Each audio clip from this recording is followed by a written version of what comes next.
നല്ല കപ്പളങ്ങാപ്പഴമാണ് ബെന്നിയപ്പച്ചൻ്റെ കൂട്ടുകാരൻ കൊണ്ടു തന്ന കപ്പളങ്ങാപ്പഴമാണ്. ബെന്നിയപ്പച്ചൻ്റെ കൂട്ടുകാരൻ കൊണ്ടു തന്നെ. നമുക്ക് മുറിക്കാവേ. മോൻ ഇഷ്ടമാണോ കപ്പളങ്ങാപ്പഴം? ഈ കപ്പളങ്ങാപ്പഴത്തിൻ്റെ പേരെന്നറിയോ? Red lady. ആ നല്ല കപ്പളങ്ങാപ്പഴമാണ്. ഇതുണ്ടോ? ഇതെടുത്ത് തിന്ന. ഇതെടുത്ത് തിന്ന. ഇതുണ്ടോ?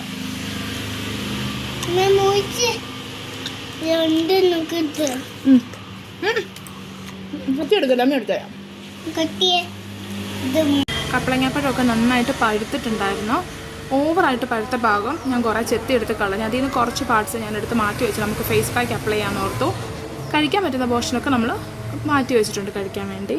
അപ്പം ഫേസ് പാക്കിനായിട്ട് ഞാൻ യൂസ് ചെയ്തിരിക്കുന്നത് നമ്മുടെ മഞ്ചിഷ്ട പൗഡറും ഇരട്ടി മധുരത്തിൻ്റെ പൗഡർ. അത് രണ്ടും നമുക്ക് ആയുർവേദ ഷോപ്പിൽ നിന്ന് കിട്ടും. അധികം എക്സ്പെൻസീവ് അല്ല. പിന്നെ അതുപോലെ തന്നെ ഞാൻ ഇതിനകത്ത് നമ്മുടെ ടർമറിക് ഒരു ലിറ്റിൽ ബിറ്റ് ഒരു പിഞ്ച് ഓഫ് ടർമറിക് ആഡ് ചെയ്തു. അതിനുശേഷം നമ്മുടെ ഈ എക്സ്ട്രാ റൈപ്പായിട്ടുള്ള നല്ലവണ്ണം പഴുത്തിട്ടുള്ള ഈ പപ്പായയും കൂടെ നന്നായിട്ട് ഇതിനകത്ത് മാഷ് ചെയ്ത് പിടിപ്പിച്ചു. സോ ഇങ്ങനെ ഇരിക്കും ഈ പോർഷന്. അപ്പോൾ ഇനി ഈ ഫേസ് പാക്ക് നന്നായിട്ട് അപ്ലൈ ചെയ്യാം. ഇതിൻ്റെ ഒരു ബെനിഫിറ്റ്സ് എന്ന് പറഞ്ഞാൽ നന്നായിട്ട് നമ്മുടെ സ്കിന്നിനകത്തുണ്ടായിരിക്കുന്ന സൺ ടാൻസിനെയൊക്കെ നന്നായിട്ട് റിമൂവ് ചെയ്യാൻ ഹെൽപ്പ് ചെയ്യും. അപ്പം ഇത്രയും ഫ്രഷ് ആയിട്ടൊക്കെ കിട്ടുന്ന നല്ല പഴുത്ത നല്ല ഒരു കെമിക്കൽസ് ഒന്നും ഇല്ലാത്ത നല്ല കപ്പളങ്ങയൊക്കെ ആകുമ്പം ഒരുപാട് ബെനിഫിറ്റ്സ് ഒക്കെ ഉണ്ടല്ലോ. എപ്പോഴും അങ്ങനെ കിട്ടാനൊന്നും ചാൻസ് ഇല്ലല്ലോ. അത് നന്നായിട്ട് നമ്മുടെ ഫേസിൽ തേക്കുമ്പോൾ എപ്പോഴും നെക്കിലും തേക്കാൻ ചെയ്യുക. അതാണ് കുറച്ചുകൂടെ ബെറ്റർ.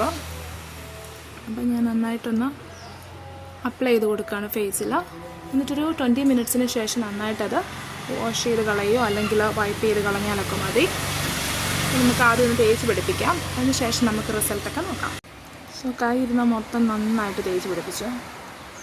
ഇനി ഒരു 20 മിനിറ്റ്സിന് ശേഷം നമുക്ക് വാഷ് ചെയ്യാം. സോ ഇതിൻ്റെ ബെനിഫിറ്റ്സ് എന്ന് പറയുമ്പോൾ നന്നായിട്ട് നമ്മുടെ സൺടാനെയൊക്കെ നന്നായിട്ട് റിമൂവ് ചെയ്യാൻ ഹെൽപ്പ് ചെയ്യും. വീക്ക്ലി ഒരു 2 ടൈംസ് ഒക്കെ അപ്ലൈ ചെയ്താൽ മതി. നല്ല റിസൾട്ട് ഉണ്ടാകും. ഇനി ഇൻ കേസ് പപ്പായ ഒന്നും ഇല്ലെങ്കിലും ഇരട്ടി മധുരവും നമ്മുടെ അതുപോലെ മഞ്ചിഷ്ട പൗഡറും കുറച്ച് റോസ് വാട്ടറിനകത്തോ ഹണിക്കകത്തോ മിക്സ് ചെയ്തിട്ട് അപ്ലൈ ചെയ്താലും നല്ല ബെനിഫിറ്റ്സ് തന്നെയായിരിക്കും.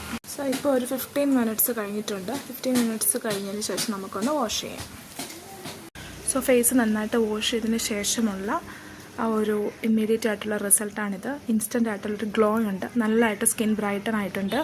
അപ്പോൾ ഒരു ട്വൈസ് അല്ലെങ്കിൽ ത്രൈസ് ഒക്കെ വീക്കിലി യൂസ് ചെയ്ത് കഴിഞ്ഞാൽ സ്കിൻ ലൈറ്റനിങ്ങിനെ നന്നായിട്ട് പ്രൊമോട്ട് ചെയ്യും. അപ്പോൾ നമ്മൾ എന്താ ചെയ്യേണ്ടതെന്ന് വെച്ചാൽ ഇനി ഇതിന് ശേഷം ഒരു മോയ്സ്ചറൈസിങ് ക്രീം എന്തെങ്കിലുമൊക്കെ അപ്ലൈ ചെയ്യുക.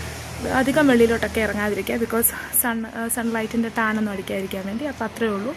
ഇഷ്ടമായിട്ടുണ്ടെങ്കിൽ ഷെയർ ചെയ്യുക, ലൈക്ക് ചെയ്യുക, സബ്സ്ക്രൈബ് ചെയ്യുക. വീണ്ടും നല്ല കണ്ടൻസ് ഒക്കെ ആയിട്ട് വരുന്നതായിരിക്കും. Till then bye bye.